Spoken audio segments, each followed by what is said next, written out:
Eh bien, bonjour à toutes, bonjour à tous. Nouveau studio sur la gestion des situations à très haut risque. Alors, ça va être une session punchy. On va avoir trois gros blocs dans ces situations à risque. Un premier bloc où vous allez certainement peut-être découvrir le concept de l'angioplastie protégée. Puis ensuite, nous passerons à l'analyse d'une molécule qui est un petit peu trop méconnue, le cangrelor. Pour certains, ça vous dit certainement quelque chose.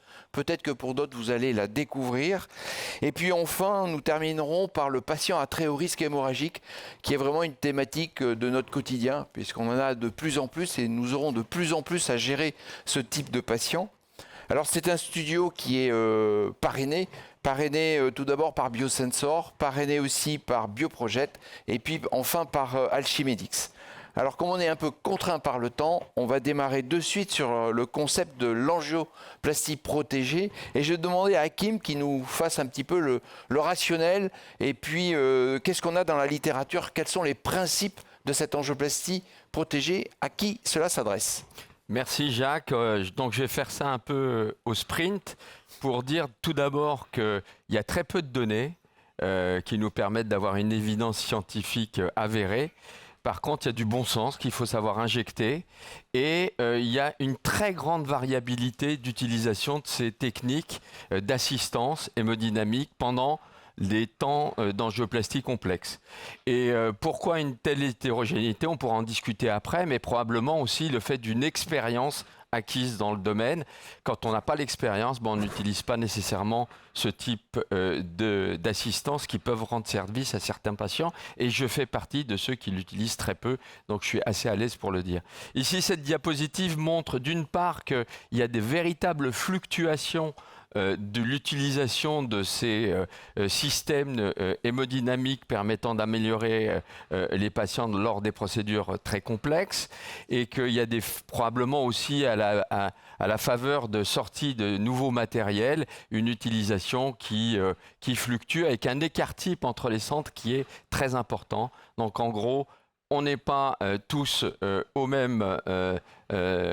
n'est pas tous à la même note d'utilisation de ce type de device. Alors comment on sélectionne les patients qui doivent bénéficier ou qui peuvent bénéficier de ces techniques d'amélioration hémodynamique pendant les temps d'angioplastie complexes? Eh bien, tout d'abord sur des données hémodynamiques, ce qui est une évidence, c'est la palissade. Lorsque le patient a une altération de la fonction ventriculaire gauche très importante, lorsqu'il a une pression artérielle qui est très basse, toutes ces données qui sont extrêmement logiques, cette plaque vous permet de visualiser le fait qu'on peut calculer des scores pour les patients, et notamment sur les données hémodynamiques, comme je viens de le dire, mais aussi sur les comorbidités. Vous avez des patients qui ont des valvulopathies qui se surajoutent. On connaît tous l'importance du rétrécissement aortique lorsqu'on va faire une procédure, notamment de rotablator sur une coronaire extrêmement calcifiée. On sait que ces patients sont très exposés.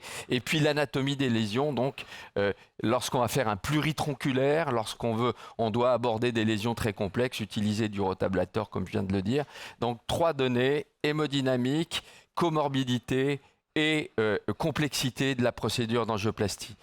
Cette diapositive, d'ailleurs cet article, je vous conseille de le regarder si vous vous intéressez à cette thématique, montre très bien comment on sélectionne les patients et les différentes techniques que l'on peut utiliser, allant de la contre-pulsion intra-aortique jusqu'à l'ECMO pour les différentes situations cliniques évoquées. On va focaliser notre attention sur l'IVAC, qui est, je ne vais pas rentrer dans le détail technique puisque Guillaume va nous le montrer, simplement ce premier papier en 2017 matérialisant l'expérience sur 14 patients, donc peu de patients, qui montre très clairement que l'hémodynamique est améliorée pendant la procédure, très nettement, avec la pression artérielle, mais que cette hémodynamique qui est améliorée pendant la période périopératoire continue à la suite pour ces patients au prix d'une comorbidité qui n'est pas négligeable. Vous voyez qu'il y a quand même des complications au point de ponction notamment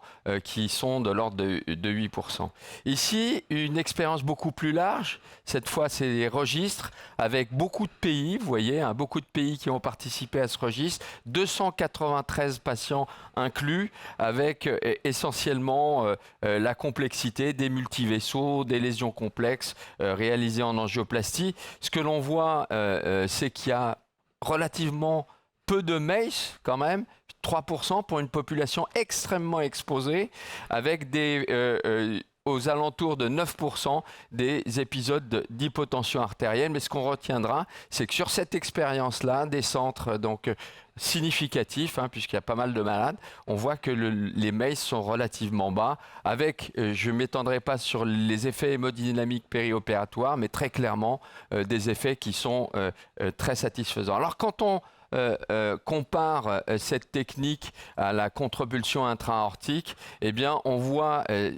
malheureusement, les effectifs sont petits, mais on voit clairement une tendance à une amélioration hémodynamique et surtout une amélioration du pronostic sans que ce soit significatif sur le plan statistique. Et on voit une autre chose, c'est que aussi il y a une tendance à effectivement avoir plus de complications au niveau vasculaire que l'on pourra maîtriser par la suite, puisqu'on a appris avec le TAVI à maîtriser ce type de complications. On doit pouvoir le faire. Ici, simplement pour refocaliser sur les études randomisées contrôlées. Il n'y en a pas beaucoup, Guillaume, mais il y en a quelques-unes. Et pour la contrepulsion intra-aortique, la messe est dite, ça n'améliore pas l'efficacité. Cet outil n'est pas pertinent dans ce type de situation.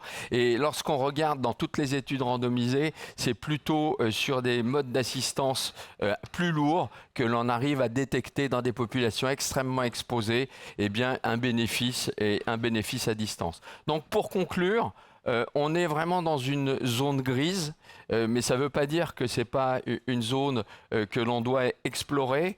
Il faut que la safety des devices soit un peu plus documentée, que le bénéfice potentiel, et on l'a vu, il y a quand même de forts signaux qui montrent qu'en périopératoire, ça marche bien et que ça se prolonge en post-opératoire. Et surtout, c'est qu'on a déjà commencé des études randomisées qui vont nous permettre d'avoir des idées beaucoup plus claires. Je vous remercie pour votre attention. Et je vais demander tout de suite à Guillaume peut-être de... Merci Hakim, tu as bien posé cette problématique. C'est vraiment un nouveau concept. Et c'est ça qui est intéressant.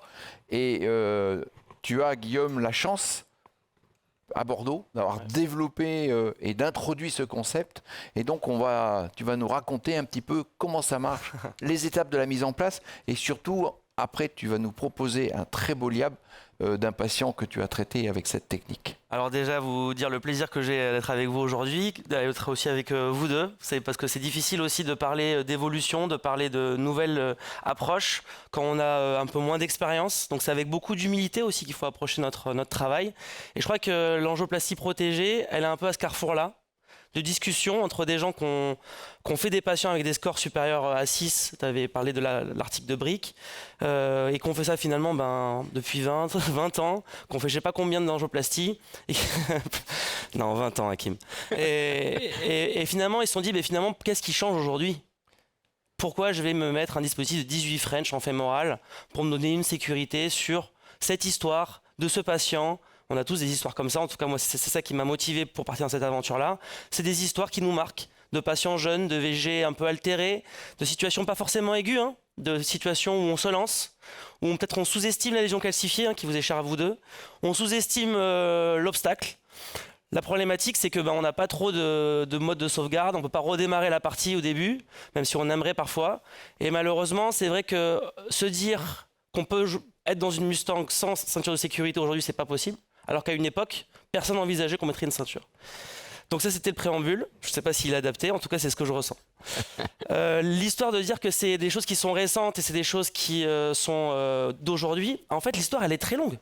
En fait, il y a une histoire très ancienne de l'angioplastie protégée, qui est plutôt nord-américaine, parce que c'est finalement dans des systèmes, vous le voyez sur les centres qui font de l'angioplastie protégée avec l'AEVAC. En fait, c'est des thématiques qui touchent de nombreux pays, qui ont peut-être d'autres systèmes de remboursement, qui ont peut-être moins de patients à qui ils ont l'opportunité de l'offrir, mais qui ont peut-être un peu plus de moyens.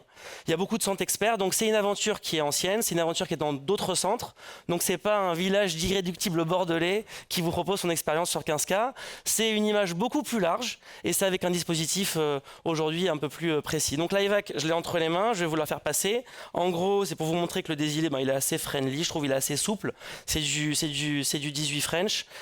Bientôt, on aura peut-être une nouvelle, vous pouvez vous faire passer si vous voulez. Je trouve ça important quand même de le toucher pour se donner un peu une idée. Moi, ce que je vois, ce que je me dis, c'est qu'en fait, au-delà de toute la technique, c'est que les abords fémoraux avec le structurel, je pense qu'aujourd'hui, c'est moins une problématique.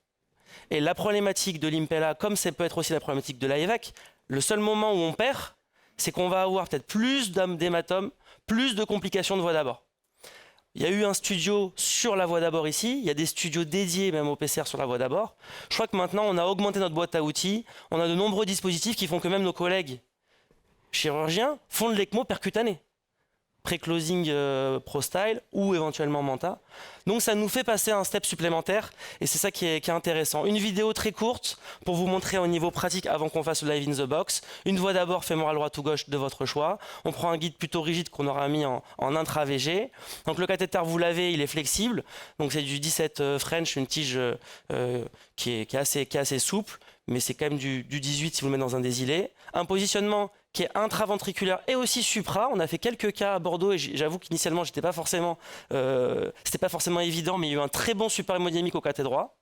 Et en position supra-aortique, s'il y a une valve chirurgicale ou s'il y a un TAVI qu'on n'a pas forcément envie de traverser pour pas abîmer les feuillets. La membrane, donc c'est un gaz qui sera absorbé et rejeté, qui permet en fait d'absorber le sang dans le ventricule et de le rejeter en supra-aortique.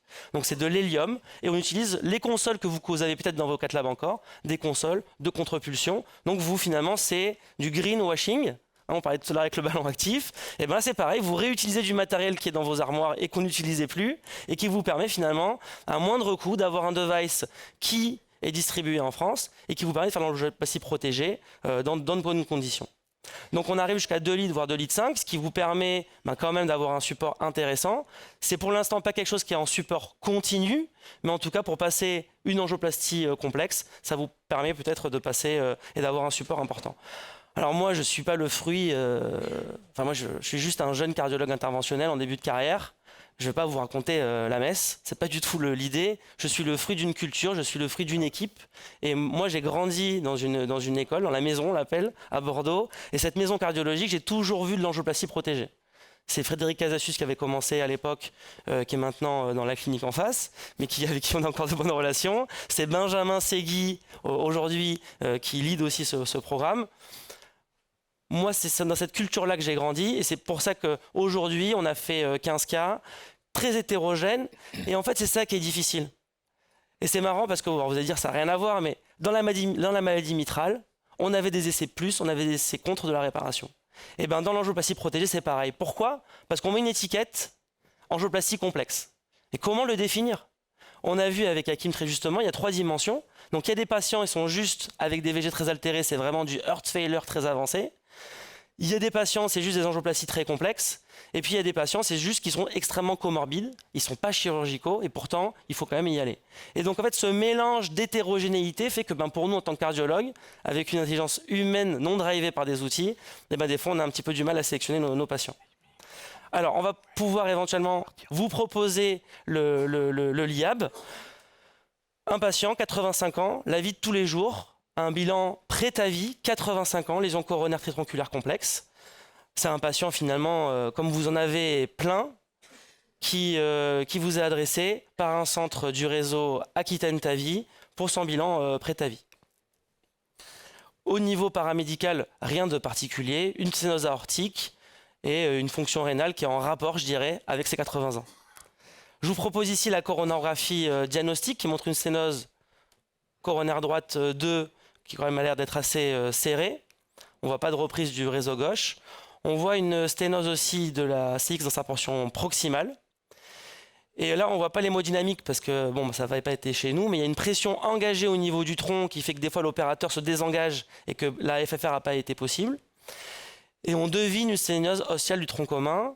Et là, pareil, on regarde le scanner. On a la culture de plus en plus de faire des scanners à ces patients et de regarder les lésions coronaires au niveau du scanner. Et on devine qu'il va y avoir une ambiance de calcification avancée sur ce tronc commun. Donc on sent qu'il va falloir peaufiner, il va falloir prendre du temps dans une zone qui est à risque associée à une valvulopathie. Alors là, on vous voit le scanner, donc l'abord fémoral n'est pas hostile. Ce n'est pas un abord fémoral hostile, il faut être honnête, mais ce n'est pas un abord fémoral où on a envie de faire 2 passages de plus de 14 French. Au niveau du planning aortique, vous voyez, on mime la valve qu'on a envie d'implanter. On peut voir les rapports avec les ostia coronaires pour essayer déjà d'avoir une approche sur comment va se passer l'intervention, dans quel timing on va la faire. Est-ce qu'on fait d'abord l'aorte et ensuite les lésions coronaires? Par quel vaisseau on va passer? Est-ce qu'on sait des voies alternatives? Et donc cette discussion, on peut l'avoir aussi tous ensemble avant de voir la Vinebox. Je ne sais pas, Jacques, Hakim, ou même dans le public, quelle aurait été votre discussion et quelles auraient été vos stratégies discutées en R-Team? Alors, il y a une partie de la réponse qui a été livrée ce matin lors du live. Je ne sais pas si vous avez assisté au live, qui était vraiment un très joli live réalisé à Marseille, où ils avaient un rétrécissement aortique très serré avec une lésion très calcifiée du tronc, de la fin du tronc et de la circonflexe. Et l'option a été choisie de réaliser le TAVI. Et comme tu l'as évoqué à l'instant, pour éviter plusieurs fois de réaliser des abords chez des patients fragiles, de réaliser l'angioplastie juste dans la foulée, en ayant intégré bien sûr les 2 procédures dans la stratégie pour éviter de faire trop d'aorto pour le produit de contraste. Donc de plus en plus, alors que nous, à Massy, on a tendance à faire les coronaires avant de réaliser le TAVI, même si les coronaires sont complexes, de plus en plus, on voit un courant où effectivement, le statut du rétrécissement aortique serré étant une population à très haut risque et hémodynamique, eh bien, on fait de plus en plus les valves avant. Alors, le séquentiel ou le combiné pour l'angioplastie avec le TAVI, je mettrais quand même un petit bémol. Nous, vraiment, c'est pas du tout notre pratique, parce que ça fait quand même beaucoup d'injections d'iode. C'est aussi des fois des salles qui ne sont pas exactement les mêmes. Par exemple, nous, en salle hybride, on n'a pas forcément tout le panel d'imagerie ou de traitement de lésions calcifiées. Puis c'est aussi des équipes, parce qu'on travaille en équipe, hein. C'est des équipes paramédicales qui font quand même une énorme différence dans des situations difficiles, qui ne sont pas forcément formées aussi bien. Nous aussi, on ne le fait pas dans la même procédure. Oui, c'est ça. On ne le fait pas dans la même procédure, mais de plus en plus, on priorise la valve chez les malades très compliqués avant de réaliser le réseau coronaire. On trêve de suspense. Donc la décision de la R-Team n'a pas été la chirurgie. La discussion de la R-Team face à ce patient qui était à très haut risque était une procédure combinée de TAVI et d'angioplastie. Donc je vous invite à partager ce LIAB enregistré avec son qu'on a fait avec le docteur Benjamin Segui. Et donc ça va durer 7 minutes que je vous partage ensemble, puis on débriefe ensuite.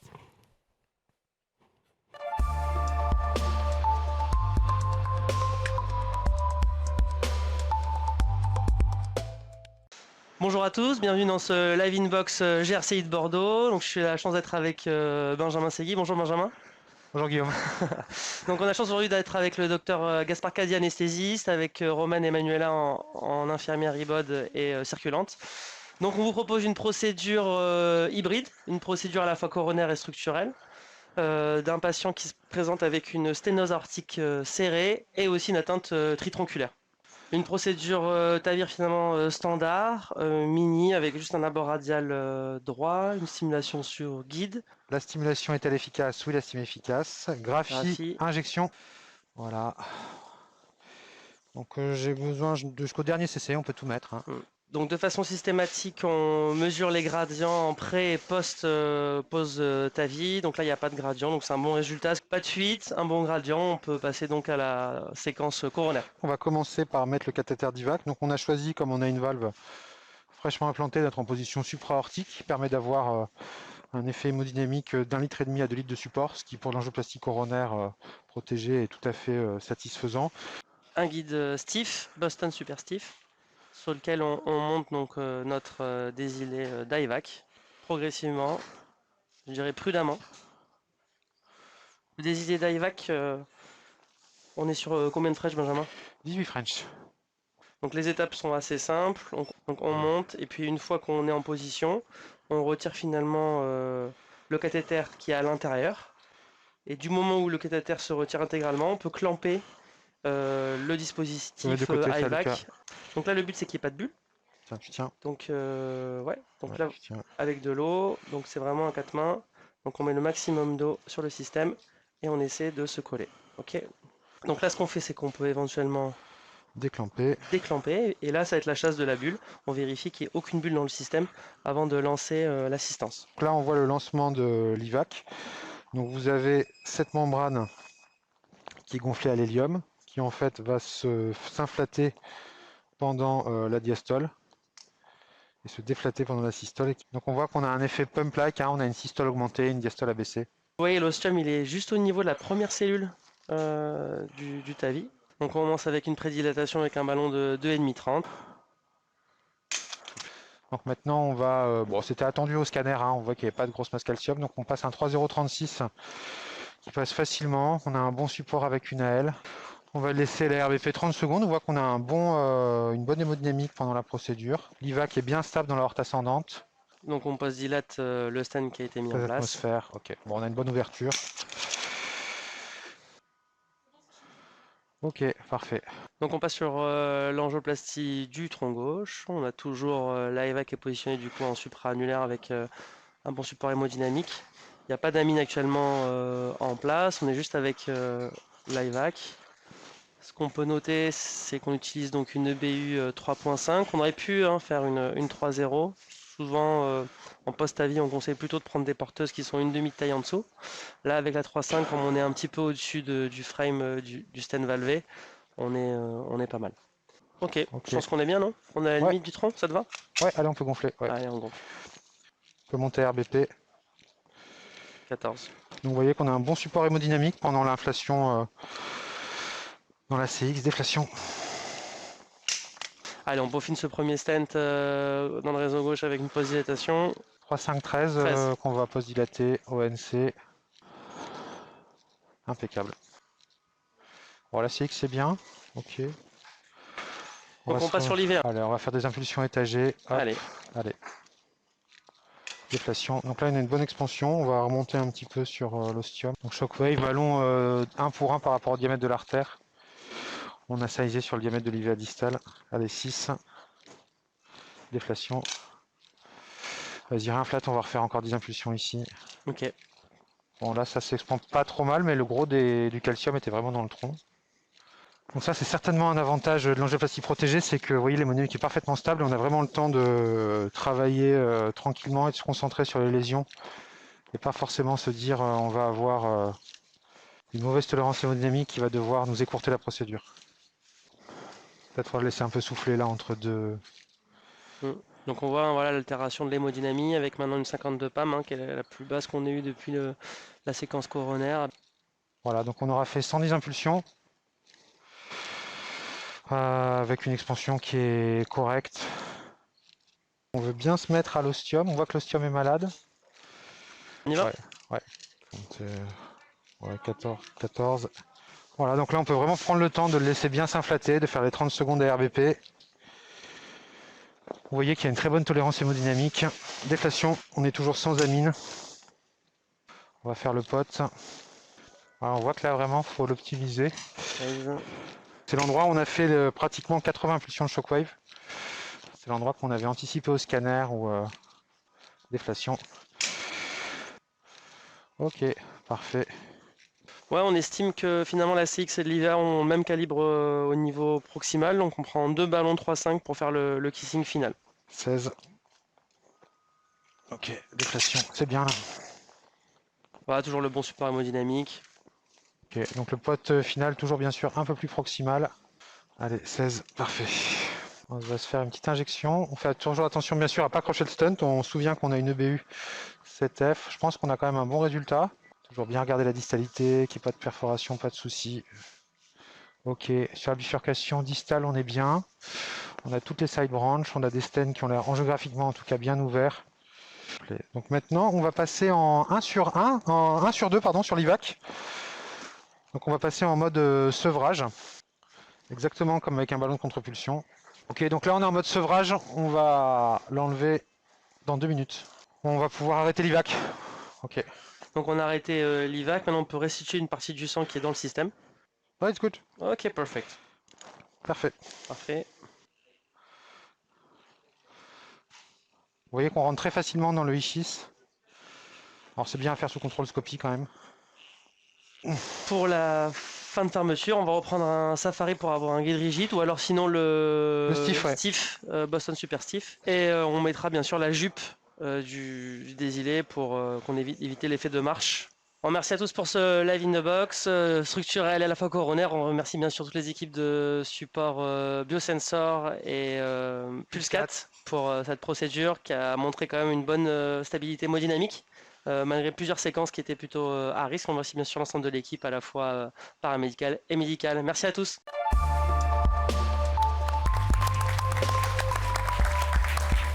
Bravo Guillaume, tu nous as vraiment montré vraiment l'angioplastie protégée telle qu'on la conçoit avec cette pompe IVAC en position supra-aortique. Donc on a vu quand même que tu as une stabilisation de ton hémodynamique qui te permet de travailler et de prendre en charge des lésions tritronculaires calcifiées sur lesquelles tu as fait du shockwave. Bon, je crois que tu n'as pas pu faire d'IVUS, mais pour des raisons purement techniques, mais tu aurais eu le temps de le faire. Et donc tu t'es mis dans les meilleures conditions pour optimiser ce traitement de ces lésions coronaires. Ouais, tout à fait. Je pense que c'est important, c'est la sécurité. Et puis, on avait quand même prévu que ce serait une angioplastie complexe. Et finalement, à un moment donné, vous avez vu qu'on a travaillé sur le tronc avec plusieurs séquences shockwave. En fait, c'est pas du temps perdu d'avoir l'assistance mono-ventriculaire. Puis finalement, on gagne du temps à pouvoir travailler en continu. Et la PAM, à un moment donné, était quand même bien supportée. Vous avez mis cette petite diapositive sur le support qui est principalement en diastole. Et ça nous permet vraiment de travailler en bonnes conditions. L'évolution, en un mot, post-opératoire, elle était plutôt bonne. Juste côté TAVI, il y avait une énorme calcification sur la caisse non coronaire, un bloc de branche droit et un stoma membraneux court. Donc il y a eu un pacemaker post-TAVI, même si nos taux sont plutôt de plus en plus bas puisqu'on les met de plus en plus hautes. Et l'ordonnance de sortie, c'est une bithérapie antithrombotique que vous connaissez et pas de modification des autres thérapies. En conclusion, vous dire des choses que vous connaissez déjà, c'est la zone grise, c'est la discussion, c'est la limite entre à la fois les données randomisées, la science et puis votre intuition clinique. Ah oui.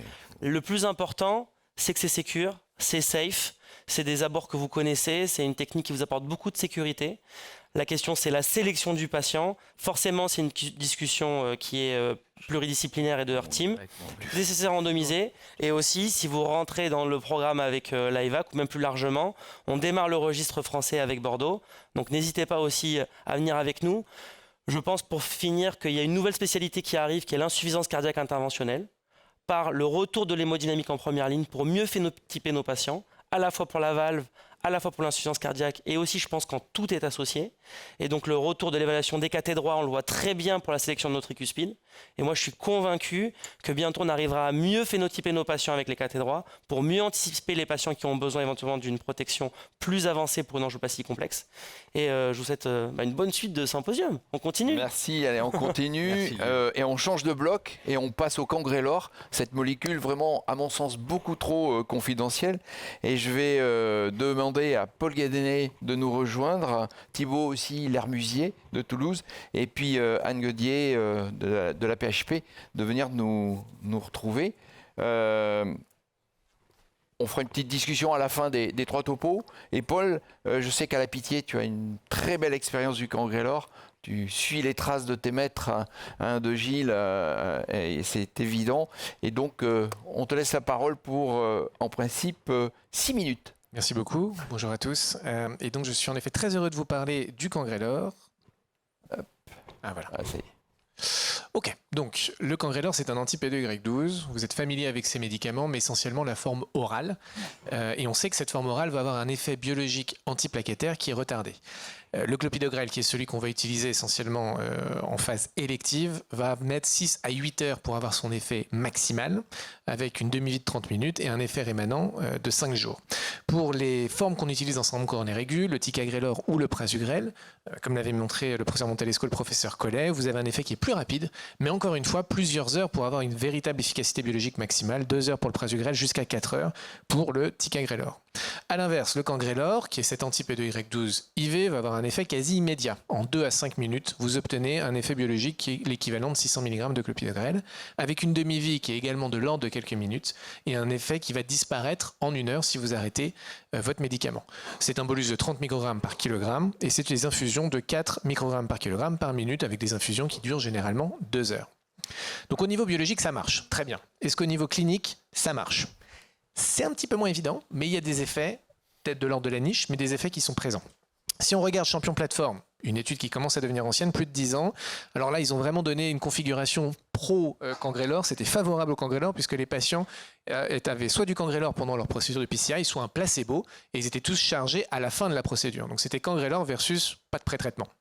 Et donc, le primary endpoint, qui est un composite d'événements ischémiques, n'avait pas de différence significative, même si c'était numériquement réduit, mais il y avait ce résultat très intéressant et qui fait qu'on a beaucoup parlé du cangrelor, il y avait une réduction de la thrombose de stent. Particulièrement dans les 2 premiers jours, ça s'atténuait sur 1 mois, ce qui est assez logique, puisque sur 1 mois, c'était plus l'effet de 2 doses de clopidogrel. A l'inverse, quand on a une configuration un petit peu moins favorable pour le cangrelor, ce qui était le cas dans le Champion PCI, puisque là, les patients étaient soit traités par du cangrelor 30 minutes avant la PCI, soit par une dose de charge de clopidogrel 30 minutes avec la PCI, là, il y avait une réduction numérique toujours des événements, mais plus d'effets significatifs et une augmentation des saignements mineurs avec le cangrelor. Dans la vraie vie, maintenant, on va peut-être être amené à rencontrer de plus en plus fréquemment des patients qui ne sont plus pré-traités. Et je vous remontre ici les guidelines de la Société européenne de 2023 qui vous dit allez-y pour l'aspirine. Éventuellement, vous pouvez considérer les anti-P2Y12 en pré-traitement dans le STEMI, ce qui est discutable, ce qui est en pratique pas du tout ce qu'on fait dans notre service et notre SAMU, mais c'est les guidelines maintenant. Et dans le NSTEMI, par contre, comme vous le savez, ce n'est plus recommandé de pré-traiter. Donc, dans les faits, vous allez rencontrer des patients de plus en plus non pré-traités au moment où ils arrivent sur la table de choro. Or, ce pré-traitement a un impact. On l'avait encore démontré dans l'étude Alpheus qui avait comparé ticagrelor au clopidogrel. Et on avait vu que les patients qui recevaient leur dose de charge, que ce soit du clopidogrel ou du ticagrelor, sur la table de choro, quelques minutes avant la PCI, étaient ceux qui présentaient le plus d'infarctus périprocédural, qui était le primary endpoint, à 48 heures. A l'inverse, les patients qui avaient une dose de charge donnée plusieurs dizaines de minutes, voire quelques heures avant, avaient une réduction de cet infarctus périprocédural. On a par ailleurs des situations à risque. Les patients qui présentent des SCA, a fortiori les patients STEMI, sont souvent des patients qui sont traités par morphine. On sait que la morphine IV va avoir un effet au niveau de la motilité digestive, peut favoriser des vomissements et ça va se transcrire par une moins bonne inhibition plaquettaire. Et si vous avez un patient qui fait un SCA compliqué de choc cardiogénique ou d'arrêt cardio-respiratoire, alors là c'est la catastrophe. Vous avez tellement de facteurs liés au patient, liés au contexte, qui vont interagir avec l'efficacité de vos anti-P2Y12 qu'en pratique on ne sait pas vraiment si le patient est correctement traité au moment où on fait la PCI. On a pour ça une étude randomisée, enfin, qui a été présentée à l'ESC cette année, qui n'est pas encore publiée, qui est DAPT Choc MI, donc que des patients en choc cardiogénique non pré-traités.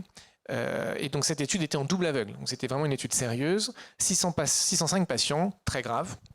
Au niveau du primary endpoint biologique, bon, comme on s'y attendait, une efficacité biologique du cangrelor maximale par rapport au ticagrelor en fin de procédure, très bien.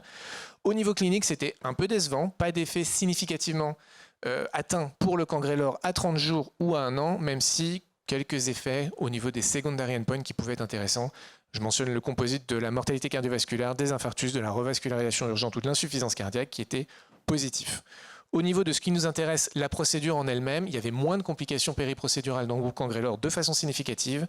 Il n'y avait aucune thrombose de stents, un effet significatif, et il n'y avait pas d'augmentation des saignements majeurs.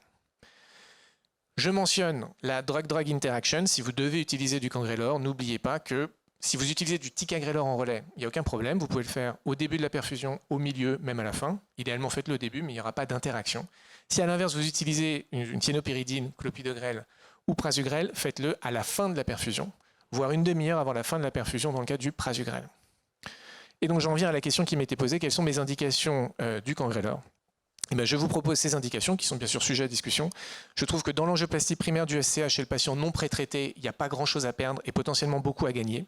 A fortiori, si vous avez un patient qui est particulièrement grave, un STEMI, une charge thrombotique aiguë, et que vous avez un doute sur l'efficacité d'un pré-traitement si celui-ci a été fait. Le patient qui a vomi, ou le patient qui est complètement shooté par la morphine, ou le patient qui arrive en choc cardiogénique, en intubation parce qu'un arrêt cardio-respiratoire.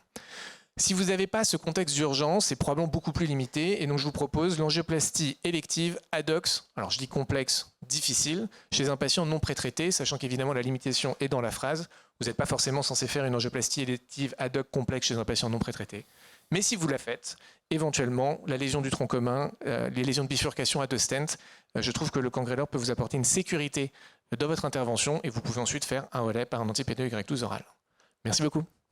Merci beaucoup, Paul, pour cette très belle présentation. Et pour savoir si effectivement, pour évaluer nos pratiques, est-ce qu'il est important et pourquoi on a un registre d'utilisation du cangrelor? Et on va demander à Thibaut de nous en parler. Thibaut Lermusier. Pour rebondir sur ce qu'a dit Paul, qui peut aujourd'hui remettre en cause la place d'un inhibiteur du P2Y12 dans l'angioplastie coronaire? Je pense que ce congrès n'existerait pas si on n'avait pas cette classe pharmacologique. L'angioplastie, elle a failli mourir de ne pas avoir cette classe pharmacologique. Et je vous rappelle le niveau de preuve. Le niveau de preuve, j'ai cité quelques essais, c'est que quand on met du clopidogrel à des infarctus, traité médicalement, c'était une grande étude chinoise, COMIT, eh bien, en fait, versus placebo, parce que c'était là le bras comparateur, la moitié des malades fibrinolisés, au passage, ça a donné lieu à l'indication du clopidogrel dans l'infarctus thrombolysé, cet essai. Eh bien, en fait, vous avez en fait une diminution des événements cardiovasculaires et de façon assez intéressante,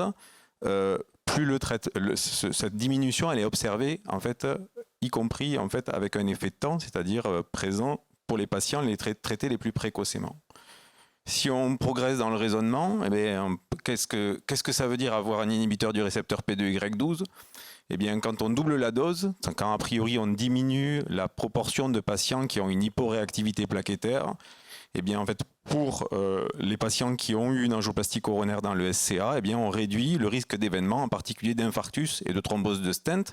Et c'est, je vous rappelle, cet essai Current Oasis 7 qui avait donné lieu justement au fait d'utiliser des doses de charge de 600 mg, des doses d'entretien de 150 mg dans les suites d'une angioplastie coronaire de SCA.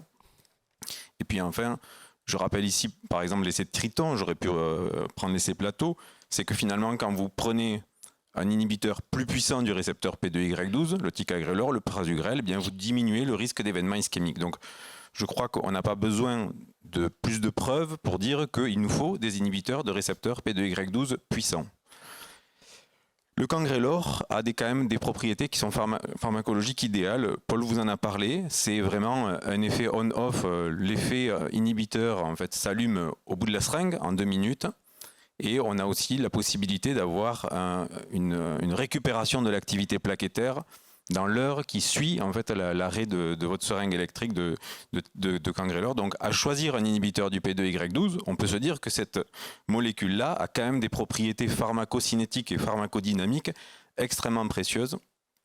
Et c'est la raison pour laquelle finalement on a en fait développé ou en tout cas réalisé des essais cliniques et on y reviendra.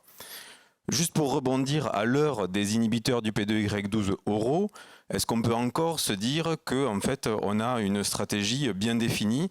C'est pas en fait évident lorsque on choisit de donner finalement des inhibiteurs du P2Y12 avant les procédures et en particulier de syndrome coronarien aigu. Eh bien, ça pose des problèmes. Ça pose des problèmes et les études nous l'ont montré.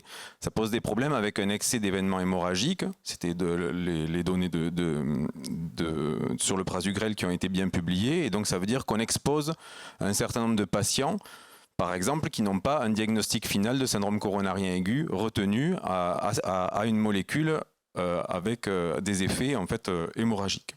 Ça pose un problème aussi quand on pré-traite les patients à se retrouver avec des patients qui sont adressés à la chirurgie et chez qui la chirurgie va devoir être ou retardée ou être effectuée sous inhibiteur du P2Y12. Mais vous avez raison, en fait, les recommandations le soulignent. Le pré-traitement, c'est clairement en fait pas du tout recommandé, c'est un classe 3, mais avec quand même une possibilité pour le faire chez des patients chez qui on pense que la stratégie invasive précoce va être faite. Donc ça veut dire que on n'est pas tout à fait en fait dans une situation quand même très très clair sur le timing d'administration du P2Y12 inhibiteur, mais encore une fois, même si les recommandations ne laissent pas de doute sur le fait qu'en routine, il n'y a pas de place pour le pré-traitement. Si on traite les patients au moment de leur angioplastie coronaire, eh bien, les études de pharmacocinétique nous disent que, en tout cas, l'effet, on l'a de façon retardée, 2 à 4 heures au moins. 4 heures pour le clopidogrel et probablement 2 heures pour ce qui est du prasugrel, du ticagrelor. Alors finalement, pourquoi est-ce que cette molécule elle n'est pas remboursée? Elle a un effet pharmacologique majeur, la cible est intéressante, et pourquoi en fait les études ont été à ce point négatives? Moi j'ai eu la chance d'assister à la présentation à la FDA faite par le laboratoire sur justement la demande d'accréditation pour le cangrelor. C'était Braunwald, donc j'avais sa Bible moi sur la table de chevet, et donc j'ai vu Eugène Braunwald venir présenter cette étude, et cette étude elle a été extrêmement en fait décriée. Alors je vous la fais vite parce que en fait Paul vous a montré les 2 premières études, Champion Plateforme, Champion PCI, qui sont finalement des études négatives. Eh bien on s'est acharné avec une 3e étude qui finit par être positive. Et vous allez voir que méthodologiquement, cette étude, elle a posé énormément de problèmes. On a comparé le cangrelor à un référentiel qui était le clopidogrel, 300 ou 600 mg, et dans des indications diverses, le syndrome coronarien aigu, ST+, non ST+, mais aussi des angors stables, donc vous voyez en fait une population très hétérogène, et chez des patients qui n'avaient préalablement pas été traités par inhibiteurs de P2Y12, en particulier par clopidogrel. Donc l'étude elle est positive à la fin, elle est positive sur un critère composite qui a l'air tout à fait satisfaisant, décès, infarctus, thrombose de stent, et en particulier, donc on se dit pourquoi finalement il n'y a pas eu en fait de remboursement suite à un essai positif. Cette étude, en fait sur le plan méthodologique, elle est voilà, très concrètement, en fait, le laboratoire s'est fait en fait extrêmement accusé en fait d'avoir une étude qui a été faite et montée à l'avantage du cangrelor. Et la première leçon, en fait, c'est que quand vous voulez monter une étude pour favoriser votre nouveau médicament, eh bien, en fait, vous essayez tout simplement de diminuer l'efficacité de votre bras contrôle. Et donc ça veut dire qu'on a autorisé très largement des doses de 300 mg dans le bras contrôle pour le clopidogrel au lieu des doses de 600 mg. Et vous voyez ici les chiffres, c'est que finalement les patients avec 300 mg avaient en fait des taux d'événement qui étaient beaucoup plus importants que ceux avec 600 mg.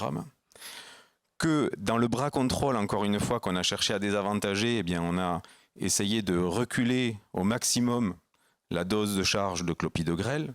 Et donc l'analyse post-hoc de cette étude montre que finalement, chez ces patients, plus le clopidogrel était retardé et plus le risque d'événement était important. Et puis aussi, en fait, cette étude, elle n'a pas laissé place aux nouveaux inhibiteurs P2Y12 qui correspondent aujourd'hui à la stratégie moderne finalement de traitement. Pas de ticagrelor, pas de prasugrel, pas d'inhibiteur de GP2B3A. Et puis je vous ai dit un endpoint à la fin qui est ultra positif. Mais finalement, cet endpoint, il comprend l'infarctus périprocédural, c'est-à-dire globalement des élévations de la troponine. Et donc, vous voyez, en fait, même des patients en situation d'angor stable avaient des taux d'événement exceptionnellement élevés. Donc, la FDA a qualifié en fait ces MACE de mice et leur a dit que finalement, ils étaient retoqués sur un remboursement possible du syndrome coronarien aigu. Et bien évidemment, en fait, les données pharmacocinétiques, pharmacodynamiques exceptionnelles pour ce médicament, en fait, ne peuvent pas justifier d'un remboursement au vu en fait, des biais méthodologiques de cette étude. Donc en pratique, qu'est-ce qu'on fait? Je rebondis sur ce qu'a dit Paul, finalement, et ce qui apparaît aujourd'hui dans les recommandations de l'ESC. C'est a priori, quelles sont les bonnes indications? C'est celle du syndrome coronarien aigu, bien sûr, des patients qui sont naïfs d'inhibiteurs du P2Y12, qui sont des candidats à une angioplastie immédiate, donc forcément plus souvent des stémies. Des patients chez qui l'administration orale n'est pas possible, vomissement, intubation. Et puis probablement des situations où l'absorption orale est extrêmement retardée de ces inhibiteurs du P2Y12, le choc cardiogénique, l'arrêt cardio-circulatoire, pourquoi pas. Ma dernière situation, cet exemple il est assez drôle, c'était il y a 15 jours. Donc je savais que j'avais à faire ce topo et j'étais d'astreinte, c'était dimanche. Et on m'annonce un ST+, c'est un patient de 56 ans. On n'a pas d'informations, pas d'antécédents. Il a fait l'arrêt cardiaque devant témoin. Il est massé immédiatement et finalement on a des critères de réanimation qui sont bons. Le patient arrive, il est intubé, ventilé. Et le médecin du SAMU me dit « je ne sais pas trop où est la sonde nasogastrique ». Il n'est pas choqué, mais la première tension, c'est de la vraie vie, hein. Elle est à 9,6. Donc on se dit, on ne sait pas trop comment ça va tourner. On fait une échographie de débrouillage. Et j'ai l'interne avec moi qui me dit, je me demande si j'ai pas un épanchement péricardique post-massage. Bon, et alors t'es sûr, c'est pas des franges graisseuses, je sais pas, mais bon, on va peut-être pas traîner, on va quand même installer le patient et en fait lui désobstruer l'IVA. Donc c'est ce qu'on a fait. Mais au final, en fait, on est vraiment dans la situation dans laquelle on se demande si on va devoir gérer une complication hémorragique extrêmement sévère dans quelques minutes, à savoir un hémopéricarde. Ce patient est probablement en état de choc ou en pré-choc. Il peut avoir en fait besoin d'une assistance de type ECMO dans les suites. Il a 56 ans. Quid de l'absorption orale dans ces conditions? Probablement qu'elle n'y est pas. Et bien voilà la bonne indication pour moi, la parfaite indication en fait d'un inhibiteur oral, IV pardon. Donc encore une fois, pour moi, il n'y a pas de doute sur un point, c'est que les propriétés pharmacologiques elles sont idéales et que la cible elle est bien validée.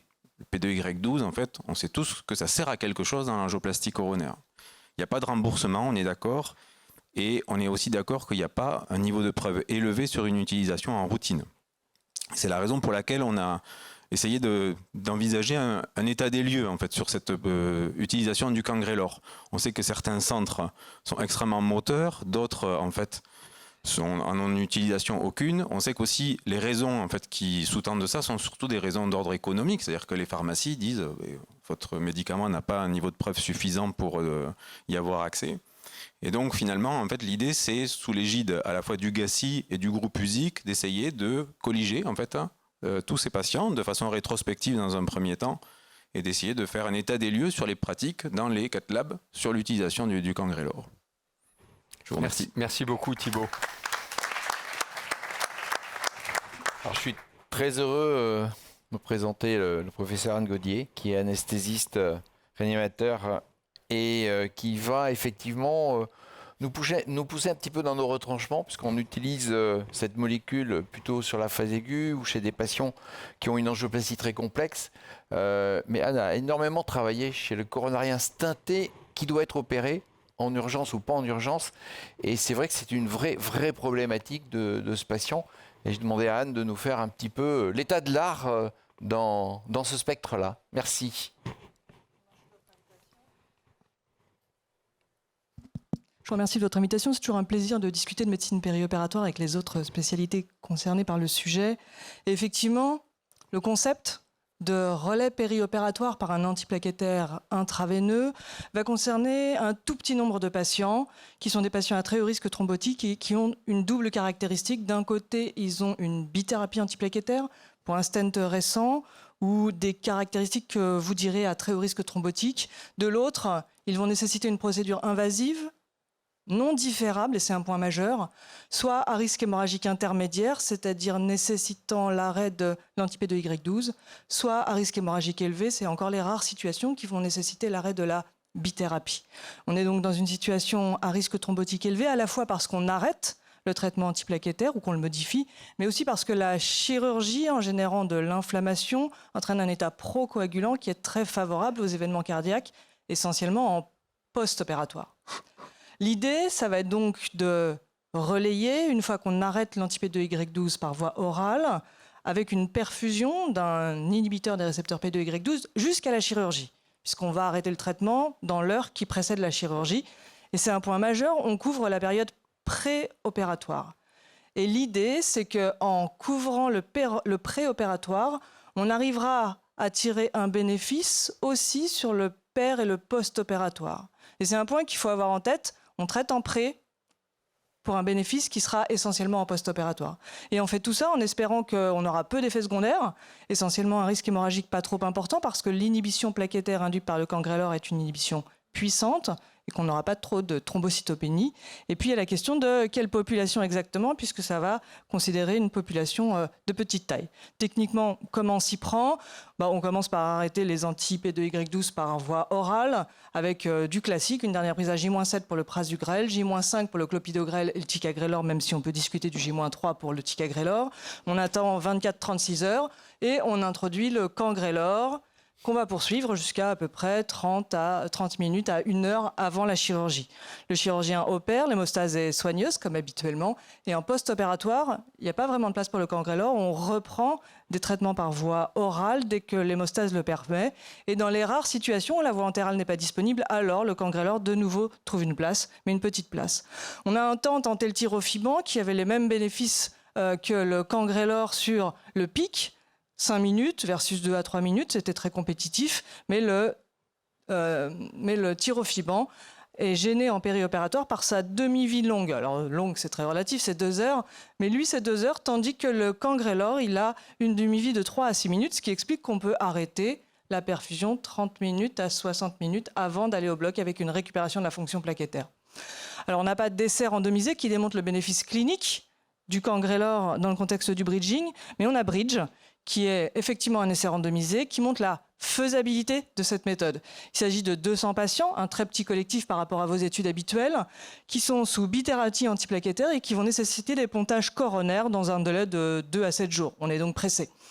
Les patients ont un arrêt de leur anti-P2Y12 par voie orale, et là, ils sont randomisés pour recevoir soit du cangrelor, soit du placebo, avec une introduction du traitement en médiane 29 heures après la dernière prise orale. La perfusion se poursuit, elle est arrêtée en médiane 3 heures avant d'aller au bloc opératoire et ils vont au bloc opératoire. Il y a toute une partie d'analyse biologique en utilisant le VerifyNo, un appareil de biologie délocalisé qui donne un équivalent de l'agrégation plaquettaire mais sur 100 total. C'est évalué en réactivité plaquettaire. Ici, la cartouche qui teste les anti-P2Y12, 240 qui est le seuil retenu dans cette étude. Le premier point, c'est une fois qu'on a arrêté la prise orale et qu'on commence le traitement intraveineux, les points noirs, c'est le cangrelor. Vous voyez que la réactivité plaquettaire s'effondre et reste basse et stable pendant toute la durée de l'infusion, avec une variabilité interindividuelle qui est faible, et en tout cas l'ensemble des patients qui sont sous le seuil de sécurité, donc c'est efficace biologiquement. Quand on appuie sur le bouton off de la seringue électrique, c'est incroyable. La demi-vie était courte et effectivement, on a une récupération de la fonction plaquettaire en très peu de temps et l'ensemble des patients repassent au-dessus du seuil permettant de réaliser une chirurgie sans un surrisque hémorragique. Sur les événements cliniques, l'effectif était très faible, donc il n'y a pas de différence sur les événements hémorragiques, d'autant qu'on a récupéré la fonction plaquettaire. Pas de différence sur les événements ischémiques, néanmoins, ni dans un cas ni dans l'autre, ça n'est pas nul, ce qui reflète que cette période est une période à très haut risque. Derrière ça, on a des toutes petites séries de vraies vies, des toutes petites séries. C'est ici 24 patients traités par bithérapie antiplaquettaire qui vont nécessiter de passer au bloc opératoire. On est pour le coup vraiment dans du haut risque, puisque 54% des patients ont SCA de moins de 3 mois, un quart vont avoir un stent de moins d'1 mois. Et l'idée, c'est juste de vous rappeler que certes, on vise les événements en post-opératoire, mais il y a des événements aussi en préopératoire. Vous voyez ici un décès survenant avec un arrêt cardiaque à 3 heures de l'arrêt de la seringue électrique. Donc le préopératoire compte aussi. Cette deuxième série, 60 patients, bithérapie antiplaquettaire nécessitant de la chirurgie cardiaque, de la chirurgie essentiellement non cardiaque. Ils vont avoir des relais avec différentes molécules, dont le cangrelor. Je vous ai mis cette série essentiellement pour vous montrer aussi les complications du périopératoire, 2 infarctus non fatals après chirurgie cardiaque, une thrombose de stent après chirurgie non cardiaque, 4 infarctus. On était sur un collectif de 60 malades. Mon message ici, il est de dire que finalement, on a une vraie difficulté à prendre en charge ces patients, à la fois sur le risque hémorragique et sur le risque thrombotique. Et le cangrelor pourrait être une solution avec une démonstration qui n'est pas formelle aujourd'hui puisqu'on n'a pas d'essai randomisé.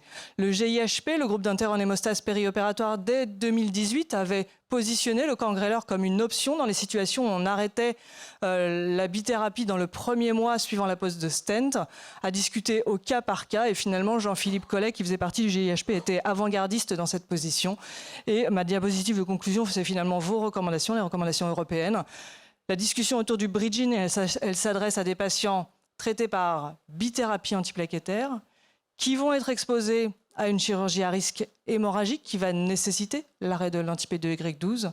Dans un contexte de haut risque thrombotique, sur des caractéristiques et des définitions qui vous appartiennent, dans une chirurgie qui ne peut pas être différée, c'est un point majeur, il faut d'abord discuter de différer la chirurgie. Et effectivement, dans vos recommandations, ici, le Cangrelor trouve une place en bridging. Et maintenant, il reste collectivement à construire des études pour pouvoir démontrer qu'il y a un bénéfice à ça, parce que ça s'associe à un coût, un risque hémorragique potentiel, mais surtout, on en attend beaucoup sur le risque thrombotique. Je vous remercie. Merci Anne d'avoir tenu le timing. On va prendre une ou deux questions, très brèves, s'il y en a dans la salle. Oui.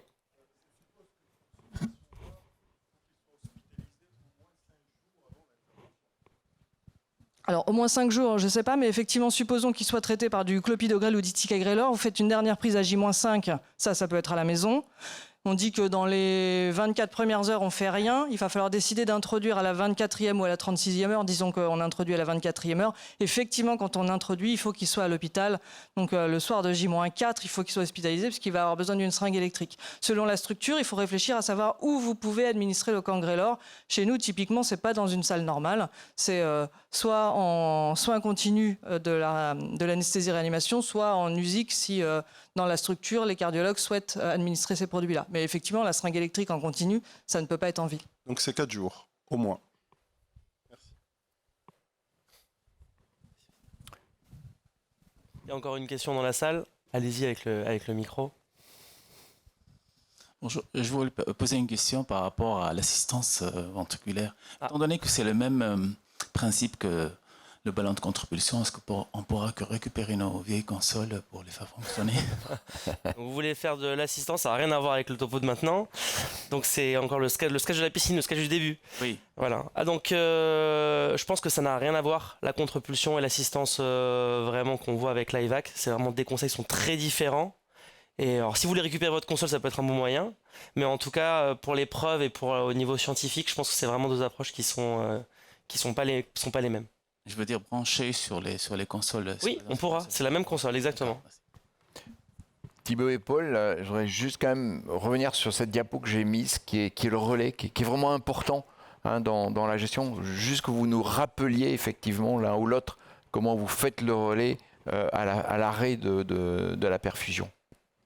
Alors, Paul l'a rappelé, l'explication, elle est un peu bizarre en fait. Ouais. C'est que on a un mécanisme, enfin on a des molécules qui sont probablement très très proches en termes de site d'action entre le Cangrelor et le Ticagrelor. Et pour le clopidogrel et le prasugrel, l'explication elle est liée au fait que ce sont des prodrogues qui sont transformés en un métabolite actif. Si vous vous rappelez, il y a un métabolisme hépatique pour ces drogues-là. Et que ce métabolite actif, il a une demi-vie qui est très courte dans la circulation. Et que la présence de ticagrelor ou de cangrelor, en fait, elle entraîne un problème de fixation probablement de ce métabolite actif sur son site. Et donc, ça fait qu'il est éliminé rapidement. Donc, ce qu'on a pu montrer dans les essais, c'est que la présence finalement de cangrelor nuisait à l'efficacité du clopidogrel et du prasugrel. Paul, tu me corriges si en fait je dis des bêtises, mais et donc la plupart des essais d'ordre, encore une fois, c'est pas des essais cliniques, donc ce sont des essais uniquement basés sur des données d'agrégométrie ou de tests de réactivité plaquettaire rapide. Mais globalement, en fait, il n'y a aucun problème sur le relais Cangrelor-Ticagrelor. Mais par contre, il y a cette petite précaution sur les thiénopyridines qu'on donne idéalement à la fin de l'infusion. On recharge le patient à la fin de votre infusion de Cangrelor. Okay, c'est vraiment important, oui. Et donc c'est un effet en effet biologique. Si jamais vous faites du Cangrelor et que vous dites « Oh non, j'ai pas chargé au bon moment », le patient ne va pas thromboser immédiatement. Mais pour avoir l'effet optimal, vu que c'est un peu le but, c'est une molécule qui coûte cher, et donc sa justification, c'est d'avoir la meilleure inhibition. Donc c'est logique à ce moment-là d'utiliser ce rationnel. Ouais. Et c'est quand même plus simple d'utiliser le TICA. On a moins de chances de se tromper, au moins. Ouais, TICA, je rappelle, c'est au début, au milieu ou à la fin, comme vous voulez, c'est pas grave. Merci à vous trois. Franck, allez. Allez, Franck. Attends, je l'ai Manu.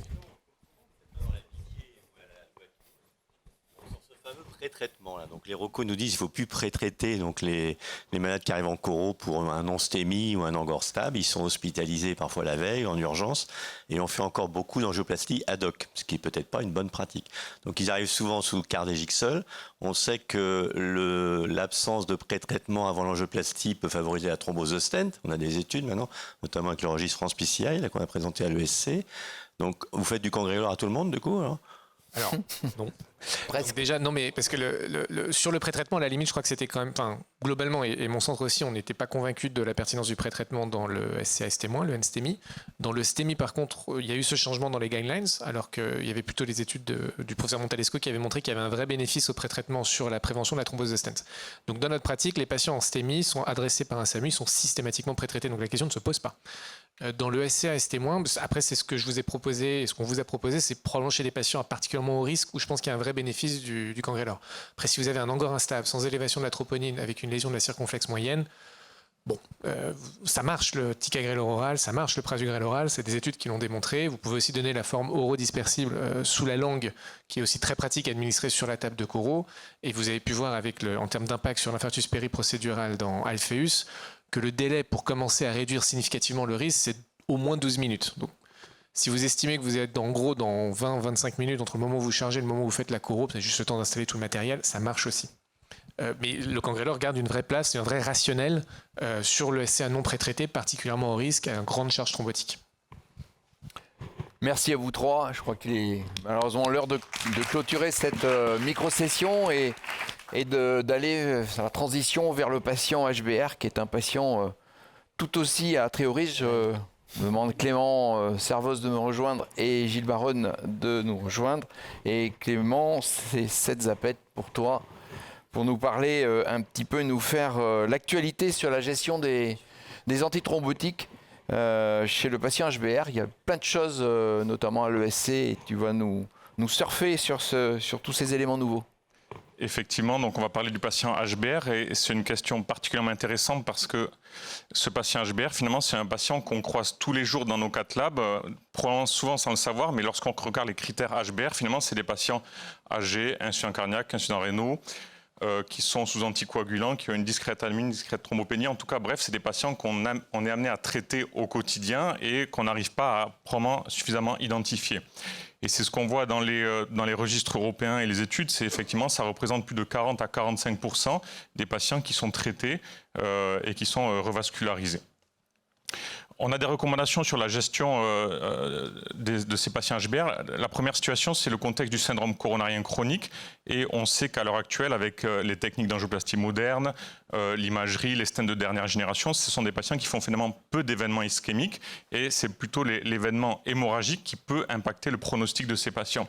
Et donc là, on a des recommandations assez claires chez ces patients. Donc la première chose à faire, c'est évaluer le risque hémorragique de notre patient, et si on est face à un patient HBR, eh bien, il est tout à fait légitime, c'est une recommandation de grade 1A, que de faire dès à présent une bithérapie de 1 à 3 mois dans le contexte du SCC. Deuxième situation, eh bien, c'est le syndrome coronarien aigu, et là on sait que les patients dans l'année qui suit sont amenés à faire un peu plus d'événements ischémiques.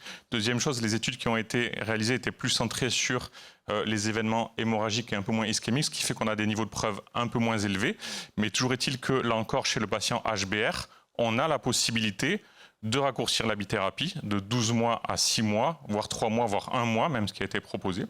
On a également des stratégies de désescalade de la bithérapie, dans ce cas-là de préférer plutôt le clopidogrel au ticagrelor ou au prasugrel. Bref, là aussi dans le contexte de syndrome coronarien aigu, chez le patient qui est au risque hémorragique, il est tout à fait légitime de modifier les stratégies d'antithrombotique. Et donc finalement, à l'heure actuelle, on a tout un tas d'études qui ont été testées dans le contexte du SCA. Donc on a la stratégie classique et la stratégie de 12 mois de bithérapie. On a la stratégie de désescalade et de passer au clopidogrel versus le ticagrelor ou le prasugrel. On a des stratégies plus courtes à 6 mois de bithérapie. Des stratégies un petit peu, on dirait, inversées où on a une bithérapie de 12 mois, puis on garde l'inhibiteur du P2Y12 pour avoir son effet anti-agrégant sur 12 mois, puis au bout des 12 mois, re-switcher vers de l'aspirine.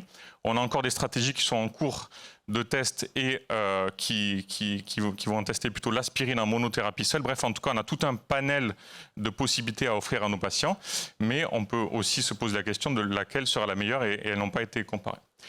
Mais lorsqu'on regarde nos pratiques, elles sont probablement un peu loin de ces études et de ces recommandations. Et lorsqu'on regarde le registre France PCI, c'est dans le contexte du SCC. Sur presque 9000 procédures, eh bien, on voit que les bithérapies de moins de 6 mois et moins ne représentaient que 16,4% des patients. Donc finalement, dans notre pratique clinique, on est vraiment loin des bithérapies raccourcies. Et dans cette étude même, on voyait qu'il y avait un nombre significatif de patients qui avaient des bithérapies de plus de 12 mois dans un contexte de syndrome coronarien chronique. Et on voyait en plus dans des sous-études que les patients à haut risque hémorragique, les patients qui faisaient des événements, n'avaient pas de raccourcissement de la bithérapie. Donc la pratique clinique est encore assez loin de ces recommandations et de ces études qui nous amènent à raccourcir les bithérapies. Donc en conclusion, finalement, sur la bithérapie à l'heure actuelle, le message vraiment, c'est de proposer une bithérapie sur mesure. Il va falloir essayer de sortir du paradigme de la bithérapie de 12 mois pour le SCA et de 6 mois pour le SCC. 4 éléments qui peuvent être intéressants à garder en tête à l'issue de ça, c'est l'objectif, c'est vraiment de prévenir l'événement hémorragique plutôt que de le subir. C'est-à-dire qu'en fait, l'objectif, c'est de ne pas attendre que le gastro-entérologue nous appelle pour me dire il y a eu un saignement, est-ce qu'on peut réduire la bithérapie? Là, finalement, le pronostic pour le patient, il est déjà fait et on arrive trop tard. L'objectif, c'est vraiment d'anticiper cet événement hémorragique et de le prévenir. C'est ça qui va impacter le pronostic de notre patient. Deuxième élément, le risque hémorragique, il est linéaire avec la durée de la bithérapie. C'est pour ça qu'il faut réfléchir et faire une balance ischémique et hémorragique de notre patient et décider si on fait 12 mois, 6 mois, 3 mois, 1 mois de bithérapie à notre patient en fonction de sa situation clinique. Enfin, nous, cardiologues interventionnels, je pense qu'il va être important d'apprendre à identifier ces patients à haut risque hémorragique. On a le curseur plutôt centré sur l'événement ischémique. On sait qu'on a mis beaucoup de stents, on sait qu'on a fait des procédures compliquées. Et ça, on arrive à le voir. Alors que le patient à haut risque hémorragique, à l'heure actuelle, on a du mal à l'identifier et à le capter. Alors peut-être ça doit passer par l'utilisation en routine de score, etc. Mais en tout cas, il faut que le cardiologue interventionnel s'attache à identifier ce patient pour modifier les durées de bithérapie. Enfin, on a vu qu'il y a quelques situations différentes. Dans le SCC, vraiment, on a des recommandations de haut grade sur le fait qu'il faut raccourcir la bithérapie. Dans le SCA, on a de plus en plus d'études qui nous montrent que c'est faisable avec des schémas un peu plus atypiques. Et c'est là la dernière chose qui est importante, c'est que ça va nécessiter de notre part une éducation pour nous, pour nos correspondants cardiologues d'un international, parce qu'on va être face à des schémas qui vont être de plus en plus compliqués. On aura des bithérapies de 12 mois, de 6 mois, de 3 mois, d'1 mois. On va devoir aussi faire des relais aspirine au bout d'1 mois, des choses comme ça. Bref, ça va nécessiter de surveiller les patients de façon assez prolongée pour ne pas se retrouver avec des patients qui seraient sous ticagrelor pendant 2 ans, 3 ans. Enfin bref, en tout cas, ça va nécessiter de surveiller les patients et d'avoir une éducation auprès de nos correspondants cardiologues et médecins traitants. Voilà, je vous remercie. Merci beaucoup Clément pour la clarté de ton propos. Et on va demander maintenant à Jacques si avec le stent HT suprême, on peut réduire encore la durée de la bithérapie antiagrégante. Merci Hakim. Donc effectivement, je vais vous parler d'un stent qui est un petit peu confidentiel à l'heure actuelle. Voilà, mais conflit d'intérêt. Alors la plateforme, elle n'a rien d'original. C'est une plateforme chrome cobalt 80 microns avec du sirolimus et une couche polymérique qui est biodégradable. Mais cette couche polymérique, c'est elle qui est l'œuvre vraiment de l'originalité de ce nouveau device, avec un coating qui a une innovation française, pour une fois qu'on peut faire cocorico. C'est une innovation grenobloise et qui tire à modifier un petit peu la structure du polymère. Il va y avoir 2 couches de polymère. Et ce, grâce à un électrogreffage. L'électrogreffage, je ne vais pas rentrer dans l'aspect technique parce que je n'en ai pas les compétences, mais on va appliquer un courant électrique qui va créer une espèce de brosse qui va se fixer sur le chrome cobalt et qui va faire l'office d'un velcro qui va nous permettre de crimper dessus le polymère qui est biodégradable sur lequel il y aura la molécule de sirolimus. Et l'énorme avantage, c'est qu'effectivement, on va avoir un relargage du sirolimus excessivement précoce. Et c'est ça qui est important parce que ce que l'on veut, c'est inhiber la prolifération cellulaire, celle qui fait que le patient va resténoser. Et donc on va l'inhiber de façon très précoce parce que c'est à l'heure actuelle la plateforme qui permet d'avoir ce relargage le plus précoce. Et d'autre part, on va aussi limiter ce relargage du sirolimus parce que cette drogue de sirolimus, elle est aussi toxique à un moment donné. Parce qu'elle va empêcher la prolifération des cellules endothéliales. Ces cellules endothéliales, c'est elles qui vont faire la cicatrisation de l'artère. Donc on va avoir un effet bénéfique qui est double, avec un polymère qui ensuite va se résorber très rapidement en moins de 30 jours. Voilà ce qu'on retrouve effectivement sur cette cinétique, et qui est un élément particulièrement innovant, et ce qui va nous permettre d'envisager une réduction de la bithérapie chez ces patients. Comme l'a dit Clément, ça fait partie des alternatives. Moins longtemps on va garder notre bithérapie et mieux les patients se porteront avec moins d'effets secondaires hémorragiques. Alors, est-ce qu'on a des preuves scientifiques? Elles sont en cours d'arriver. On en a déjà pas mal avec 2 grosses études. Pioneer 3 qui avait comparé ce device à l'Everolimus et au stent Xience, et puis surtout Pioneer 4 qui arrive avec une innovation puisque chez des patients all comers, on fait uniquement 1 mois de DAPT et ensuite on laisse ces patients sous monothérapie antiagrégante plaquettaire avec du ticagrelor. Et effectivement, quand on poule un petit peu ces 2 études qui ont toutes bénéficié, donc les patients ont tous bénéficié de la mise en place de ce stent, eh ben on s'aperçoit sur Pioneer 3, on a d'excellents résultats à 5 ans quand on compare par rapport au stent Xience. Mais ce qui est surtout beaucoup plus intéressant, qui a été présenté à l'ESC à Madrid cette année, en termes de saignement, on a très peu de saignement et c'est excessivement rassurant, mais surtout, on a très peu de MACE, et quand on compare une attitude avec une monothérapie et une attitude avec une bithérapie, eh bien on voit que la monothérapie fait quand même mieux en termes de NACE. Donc effectivement, un effet encourageant. Alors on n'atteint pas tout à fait le seuil du significatif, mais probablement parce qu'il nous manque encore des patients de Pioneer 4 qui ne sont pas encore rentrés dans cette analyse en sous-groupe. Et puis surtout, il y a encore beaucoup de choses à venir derrière le HT suprême avec ce concept d'électrogreffage. C'est la 2e génération avec le CD31 qui va nous permettre probablement de limiter complètement la thrombo-inflammation et surtout peut-être de se poser la question de pouvoir ne pas revasculariser ces patients avec de l'aspirine au long cours. C'est-à-dire qu'on leur fera un shoot d'aspirine au démarrage et ensuite plus d'aspirine, on les laissera juste sous une monothérapie d'antiagrégant plaquettaire avec un inhibiteur des P2Y12. Voilà ce que je voulais vous dire sur ce stent qui d'autre part permet à une structure qui s'adapte parfaitement aux lésions complexes. L'ouverture de maille se fait très bien sans aucune difficulté et on a un safety qui est vraiment superbe. Je vous remercie.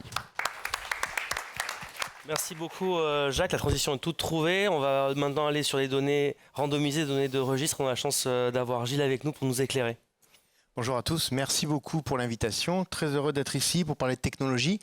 Donc, vous l'avez compris, en fait, il se trouve que le CEA grenoblois et la société Alchimedica a développé la structure particulière au niveau technologique et qui finalement est maintenant distribuée par Synomed. Et donc, on a vu toutes ces petites particularités, l'électrogreffage. En fait, on a vu aussi au niveau finalement la monocouche qui reste après un largage très rapide.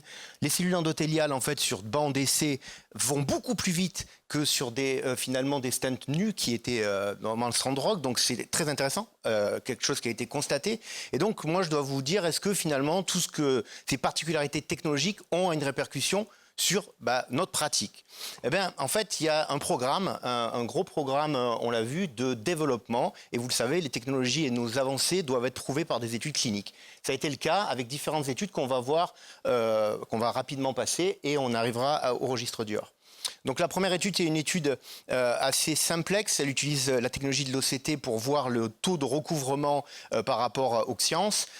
Et finalement, je vous ai mis le 16 patients, vous voyez, c'était vraiment proof de concept. Et on voit qu'en fait, la rapidité de recouvrement, ce qu'on avait vu donc, sur les cellules endothéliales, est retrouvé sur des vrais humains avec des technologies OCT.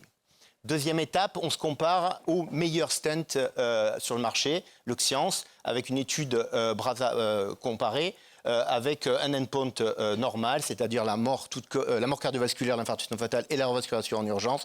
Et on voit qu'il n'y a pas de différence avec une bi-intégration qui était classique à ce moment-là de l'étude. On fait à 5 ans, Jacques l'a montré, eh bien, on n'a pas de différence, on a une non-infériorité qui est poursuivie à 5 ans avec l'ATMART analyse. Donc on est secure par rapport à ce qui se fait de mieux et qui avec un stent que vous connaissez très très bien. Et puis on a Pioneer 4 qui est tout à fait intéressant, Pioneer 4, puisque là on arrive avec la théorie de dire bien on va faire une bi-agrégation courte avec 1 mois aspirine P2Y12 et on laisse le P2Y12. Vous savez que certains vont pousser on l'a dit tout à l'heure, que finalement il y avait cette stratégie qui était possible, certains y croient plus que d'autres et du coup c'est ce qui est dans cette étude. Endpoint donne une infériorité pour toujours le même et quelque chose d'analyse sur une première analyse avec le score Heart Bleeding Risk qui prédit en fonction des caractéristiques des patients le risque de thrombose et le risque hémorragique. On voit dans cette analyse sur les gens qui étaient déjà inclus que finalement on n'arrive pas à prédire le taux de thrombose. C'est-à-dire qu'il est beaucoup plus bas, il n'est pas du tout en rapport avec le score de thrombose. C'est-à-dire qu'il y a un effet, il y a quelque chose qui les sort de l'événement habituel, donc très intéressant signal. Et les hémorragies, on arrive à les prédire, par contre il y en a moins que d'habitude, et donc ça c'est tout à fait intéressant. Bien sûr, je vous ai mis alors l'étude Pioneer 4, pourquoi il y a eu une étude intermédiaire qui a été présentée par M. Sirius à l'ESC, c'est parce que c'était l'alerte de faveur European Japan, pardon, et finalement ils ont arrêté l'étude, on s'est arrêté pour voir s'il n'y avait pas de danger sur la QFR. Il n'y en avait pas, on continue et on aura les résultats finaux. Et donc on nous a demandé de travailler sur finalement les hauts risques hémorragiques, c'est ce qu'on a fait. On a designé une étude en monobras sur un registre qui va s'attacher à identifier les patients à haut risque et donc on a commencé lundi, nous, dans notre centre, on a collé des pancartes partout. Vous savez, vous avez l'application Heart Bleeding Risk. Finalement, l'application, quand vous êtes en salle, ça ne marche pas du tout, je peux vous le dire. Mettez des pancartes partout avec quels sont les risques mineurs. Il faut 2 risques mineurs. Vous êtes à haut risque hémorragique, donc le patient de 75 ans, un débit de façon de moins de 60 millilitres minute, il est à haut risque. Donc vous les trouvez assez rapidement, et c'est des patients qui font des événements dans les études. On les suit 1 an. On a pris le critère composite des Master DAPT pour être sur ce qui se fait de mieux en études randomisées pour avoir un taux d'événement qui combine les événements ischémiques et les événements hémorragiques. Et donc on va inclure 1200 patients et on a calculé la non-infériorité. La non-infériorité est surtout la supériorité. Alors, ce n'est pas une étude à bras comparable, mais on aura quand même les taux de thrombose, etc. Sur les éléments actuels des stents et on verra probablement, on espère, un taux très anormalement bas de thrombose sur les complications hémorragiques par rapport à des patients en risque hémorragique. Ça, c'est le pari. On va faire l'étude et on vous dira. Et on remercie tous les centres qui ont répondu positivement à la participation. Merci à tous. Merci beaucoup pour cette très belle présentation et je vais laisser peut-être le loisir à Jacques de conclure cette session aux 3 volets, celle de l'hémodynamique pour les angioplasties les plus complexes, celle de la pharmacologie pour essayer de réduire le risque hémorragique et le risque ischémique des patients qui vont faire l'objet d'une intervention et enfin comment par les stratégies, les molécules et les stents, on peut encore améliorer le risque hémorragique chez les patients exposés. Jacques ? Moi, il me reste à remercier tout le monde. Ça a été un petit peu un parcours presque du combattant pour lutter contre la montre. Claire, je suis désolé, elle est dans la régie. On a juste pris 9 minutes 44 de retard, mais on est parti avec 5 minutes de retard. Donc je pense qu'on a réussi. On espère rester en haut du podium. Merci à toutes et à tous. Le congrès n'est pas encore terminé. Il y a un buzz à 14h. Il y a un autre studio qui va s'enchaîner bientôt. Et puis, il y a surtout un dernier live de Marseille qui sera sur un live coronaire chez un patient à haut risque hémorragique. Donc, on va en reparler. Merci à toutes et à tous.